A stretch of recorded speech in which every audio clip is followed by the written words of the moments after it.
Well, quick turnaround. Just walked off the practice field and kind of turned the page to a brand new opponent, another challenging opponent on the road, but excited about the opportunity. Friday night, these guys, our guys, I'll start with that. Went to work today, felt good about what we got accomplished. We just moved everything up one day, and so we had a good kind of 2-hour practice out there, guys moving around, and we'll be back to our rhythm tomorrow. When you look at Oregon, explosive offensively, quarterback's a good player, accurate with the ball. He might be leading the country in completion percentage, and they got some athletes that he's throwing it to. Flip it around, got a solid defense. I look at those guys, they just continue to improve. You look from game 1 to game 1, I think 4, those guys have continued to improve, and they played really, really well against UCLA, held them pretty much throughout the entire game. So big-time challenge, tough atmosphere. Know the place, that it's definitely an exciting fan base that feels like they impact the game, and so these are the type of games you love playing in. With that, questions? Jonathan, you said everything moved up a day. I was just wondering, I know you guys played a Friday game earlier, but that was the opener. Just how that, walking off the field Saturday night to this week, how that changes anything? Well, you just kind of, we definitely looked at the game in the morning on Sunday, but then you flip the script pretty quick and you transition to your next opponent. And so we were, late into the night on Sunday game planning and prepping for what we got done today. Jonathan, is it bizarre for you to be facing an opponent that's sort of been ingrained in your culture since you were a player as the rival? They hated it from a place that doesn't have that same relationship with them, yet you've got coaches on your staff. You've got one who was the coach there last year, but you've got coaches on your staff who came with you, players that came with you. Can you explain that dynamic and what it feels like? Yeah, I think just a little bit. Played Oregon when I was at other universities as a coach too, and so kind of been through this before. That you had a different place and connections. We know, through experience, kind of how tough it is, that atmosphere and where we're playing at, and so we're going to just try to prep our guys for a tough road environment. I'm wondering, for kind of off that, how do you kind of separate the emotion of what the rivalry means to you from Oregon State's perspective and kind of take that maybe neutral look at it? I think you kind of touched on it some last year, that you kind of got to remove yourself a little bit. Well, yeah, and again, once the thing's kicked off, you're approaching it as, as a coach of what can preparing the guys, and then throughout the game, you get locked in on the game, and so. And it's not just myself. Like you said, we got some other guys with connections to the place and all of that. And once it's kicked off, it's a college football game that you kind of emotionally approach it the same. Jonathan, your knowledge of the Oregon program, does that help Michigan State more than it helps them knowing, hey, we know what the Smith program is? Yeah, I think it's a two-way street. You look at it that way. Obviously, their schemes the last couple of years have been consistent, and so we've studied and game planned against, and that's two-way street. Same with us offensively. They've been able to kind of know, and again, the offenses aren't exactly the same year in and year out, right? They're always developing, but I don't know if there's one side gets an advantage with it. I had one other, I might as well ask it now. You'd been so good at getting to the quarterback, affecting them, getting tackles for losses, and Saturday he had a lot more time. Mm-hmm. Could you tell what that was? Was it just better protection? Yeah, credit to those guys. They did a good job, and you got to pick your poison a little bit, how much you want to pressure, and they've got some, talking to Ohio State, so much talent on the outside that you expose yourself to a lot of one-on-one when you do that, and so it was a balance of, they did a nice job, and us trying to continue to mix up our looks. Post-game, Captain Nate Carter's comments about what he and his teammates would talk about in the locker room as far as what they need to do going forward, kind of referring to the player-led team aspect. Can you talk about the dynamics between the player-led aspect and the coach-led aspect of your team right now? Yeah, I think that, on the coaching side, you want to be able to kind of share the vision of what it needs to look like, but then, pass the ownership to the players. And these guys have, I don't think, as a coaching staff, we're over-coaching these guys because we've got some leadership and some belief, and they know and they want to play really well. And that's why I do describe us as player-led. You left Oregon State, and obviously Oregon left the Pac-12, and the Pac-12 kind of started imploding and stuff like that. I'm just curious if there's any like type of survivor's guilt for the players or the coaches or the programs that like have left the Pac-12 and kind of left behind like Washington State and Oregon State. And I know that they're obviously playing in different situations now, but do you know what I'm trying to ask? I guess, that conference was a historical conference of champions, and that's painful when that kind of goes away. There is some pride and grit to the two great places that are still there, Washington State and Oregon State, and so they play at a high level. They're playing at a high level this year. And so I think a lot of us, I don't know what regret, but just do remember how great that conference was and know how good those two universities are. And could you also describe your relationship with Dan Lanning? Again, you were at rival schools for a while, and you're an offensive-minded coach, and he's a defensive-minded coach as well. Yeah, I think Dan's a really good coach. Got a bunch of respect for him. We're not talking every day, but enjoy our conversations when we gather at meetings and whatnot. He's done a great job there, and he'll present another challenge with his team. Those guys play hard, schematically sound, and that's just the MO of his program. Jonathan, I'm wondering, I know a condensed weekend here for you, but when you did watch Ohio State back, anything stuck out to you that didn't really resonate Saturday night that was different once you were able to watch it, and that really was like revealing, I guess, that you didn't notice in real time? Yeah, I think in general, I thought our protection was a step better than watching it.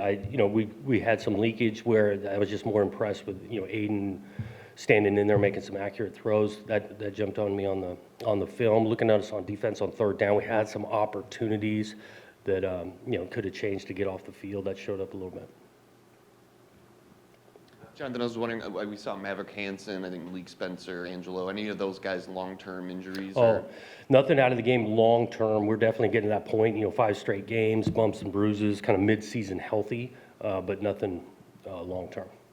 And then I should have asked you this last week probably, but the 4-game redshirt rule, I was just wondering what your approach is to it with these guys. If there's anybody that you've decided, all right, we're just going to shut you down to save a year, if anybody's making individual decisions. We tried to be strategic on knowing that there's 4 and not just spending all 4 of them in the first 4 games. And so, we're beginning to have conversations with a guy or two that's played in 1 or 2 because we want to have available guys as the season goes on. Just talked about the injury end. So we tried to be, like I said, not just spend all 4 games the first 4.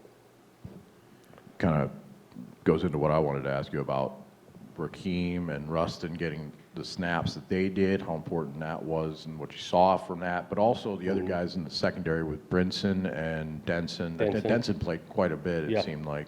Yeah, Denson's going to be playing. He's been playing a little on special teams, and he actually did a nice job defensively with a couple of tackles. The 2 old linemen, it was good experience for them. I thought they battled out there. We're going to keep pushing that to see if those guys are one of the best 5 we can put out there. Stanton took some reps today, so by the end of the week, we'll know where that 5s are at. But kind of liked how Rakeem Rustin battled out there against a really good D-line.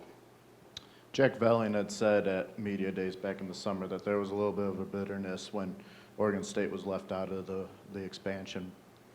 Does that play a factor at all in this upcoming game, if not for you, for the players? Yeah, I don't think so. Again, there's plenty to get motivated for what we've got going. In a conference game, it's still kind of early in conference play. We're on the road. I don't think any of that's on the forefront of our mind. Jonathan, I guess since we are talking about it, when the Pac-12 is kind of making a little bit of a resurgence with some other teams, what's that like for somebody with familiarity from that region? What's that like to see? Well, I look at those teams. Those teams have played really good. I think about football. Those guys have beaten multiple teams throughout the years. That's good football. I coached at Boise State. Those are good football teams. What I wanted to ask mostly is, I don't know, again, how far you're able to go back. When you look at Oregon, though, it seems like the last couple weeks they've improved, from early on. Just what do you notice as a difference from early to these last few? Yeah, I think every team's a little bit different each time you play, and I credit to those coaches. They've continued to get better. Early on, they were explosive. You have to look at Boise and special teams, a couple huge explosion plays, and then they've tightened some details up and improved in week 3 and definitely in week 4. So, to that point, I guess what have you seen from Dylan Gabriel over there and how he's operated? And then But Yeah. when I was going to ask about the special teams, punt return and a kickoff return touchdown. Both. Yeah. The two returners are explosive. They block the thing well. Schematically, they do a nice job on special teams, kind of stressing you, giving you different looks. Dylan Gabriel, I go again, accuracy, not just completing the pass, but where he's placing the ball so they can catch and run, quick decisions, really good play. I mean, he's athletic. He can run. He's got a long couple carries on tape already, and so you can see the experience and talent. And he looks very, very confident and comfortable in that system.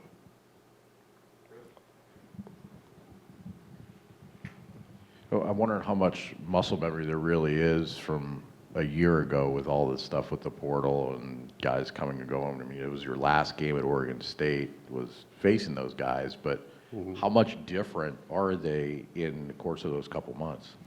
There's some the same, some differences. I think about the way you game plan them. And so, we're definitely watching a lot of tape, not just the 4 games. We're watching previous season and going back on our own notes to try to put a great plan together. I was wondering what you saw to Jordan Turner on Saturday night. He had the fumble that was a forced fumble and recovery that was called back. He had the interception, and he looked like he had himself a good game. He did. He was impacting things, physical, flying around, playing with emotion. The interception was huge. Even the way he picks the thing and he runs down the sideline. He's great ball security with it. Nearly gets the fumble out. I get it. Looked like he was down, but he was flying around out there. So Ohio State rolled up a lot of yards. They're going to do that against a lot of people. But did you feel good that you didn't allow those 70-yarders Yes. that they were showing against That part. Marshall and everybody else? We tried to be intentional of not giving it like that 70, 60 yard. They had a few explosive plays, I think in one run, first and 20, popped out for about 30 or so. But that's a really good team. Credit to them by executing and finishing drives for touchdowns. That's what we did. We moved the ball. We didn't finish like them. But an accomplishment there to keep 11 guys on defense on the same. To an extent, yeah. I mean, everyone knows those guys are pretty good and explosive. But again, our bar, we want to continue to raise to where we can play dominant defense against whoever we play. We're not quite there yet. And your run offense, your first 2 tailbacks, I think, averaged about 4.1 yards per carry. Weren't able to get a lot of carries because of the way the game unfolded, Yeah. I would imagine. But some progress there in the run game? I think there was some flashes. I mean, the way we opened it up, and, Nate, the first carry of the game, got some crease. K-Ron fell forward multiple times. Still had a couple of negatives on there. Like you said, the game kind of got to a point where we were throwing a little bit more, and really didn't stay on the field long enough in the second half. You look at our total snaps, we had 50 total snaps. I think they were in the 70s, and so there's progress. Like I said, you get beat pretty good, but you watch the tape and there's things to build your confidence from, and then definitely things you've got to get fixed.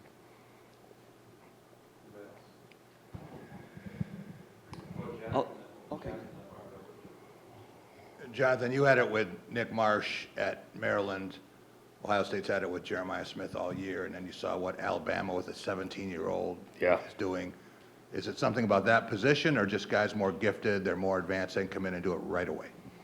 Well, I think those guys are gifted, without question, and they don't come around that often, that young, to be so impactful. But I mean, seeing it in person, and we feel great where Marsh is at and where he can go. I don't know if it's just the receiver position or anything, but those guys are talented. Also, another player in the playing group, Ben Roberts, showed some ability there that maybe in the spring game, I don't know if you saw it there or not, but it looked like he was ready to play on Saturday. He's been working, yeah, and again, he's part of that group. We've been rotating a good amount of the D line to keep him fresh and all that, and he's part of that group. We trust and make it physical, and I was excited for him to get out there and play. Thanks, guys.